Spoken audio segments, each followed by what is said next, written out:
मैनपुरी उनके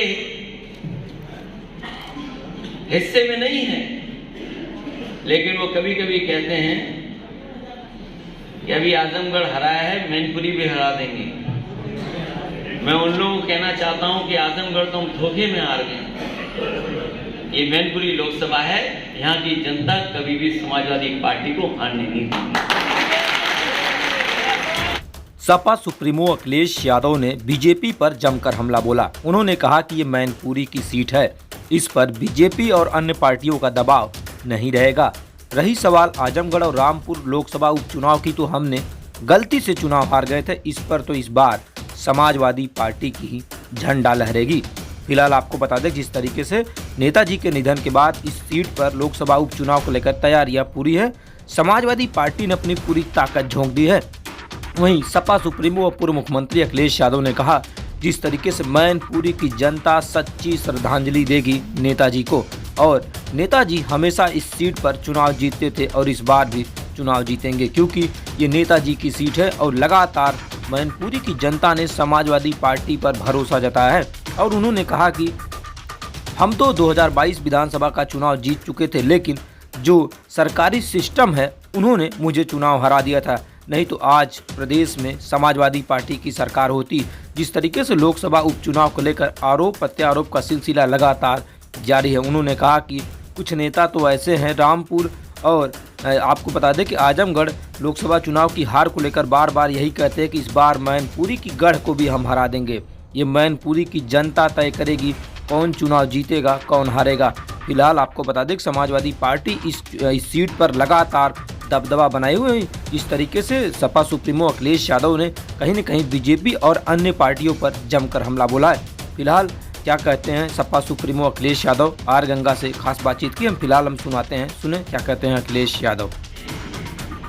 मैं आ रहा था तो बस में जब मैं बैठा, हवाई जहाज से उतरने के बाद पूरी बस में सब लोग बैठे थे।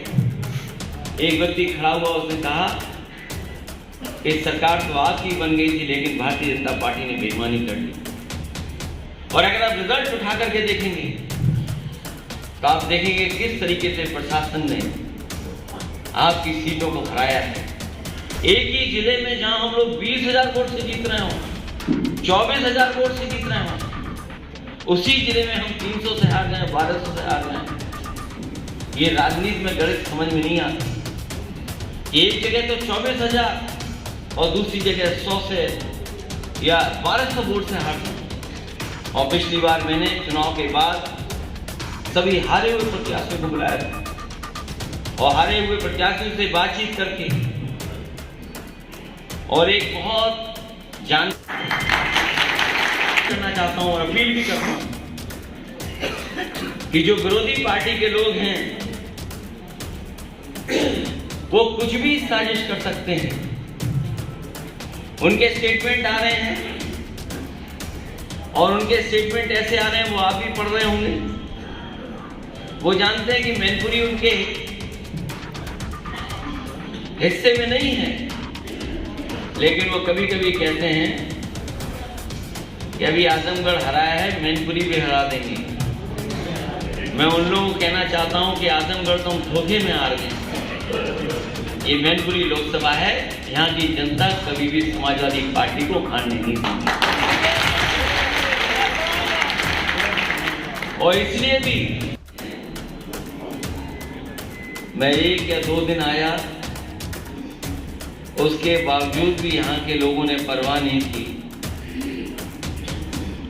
बड़े बड़े विरोधी पार्टियों के नेता यहाँ पर आए जो न जाने क्या क्या बता रहे थे। उसके बावजूद भी कहल के नेता और कार्यकर्ताओं ने पूरी जिम्मेदारी बूथ पर संभाली और बहुत अच्छी जीत मुझे दिला करके विधानसभा पहुंचा। ये समाजवादियों का और खासकर नेताजी का रिश्ता रहा है। कई बार यहाँ पे कठिन परिस्थितियों में चुनाव हुए होंगे, लेकिन ये पहला ऐसा चुनाव होने जा रहा है जिसमें नेताजी हम लोगों के बीच में नहीं है। बहुत चुनाव हम लोगों ने लड़े हैं, नेताजी वोट मांगने भी आए हैं, अपील करके भी गए हैं, लेकिन ये पहला चुनाव होने जा रहा है जहां पर नेताजी हमारे बीच में नहीं, इसलिए सबसे महत्वपूर्ण चुनाव होने जा रहा है।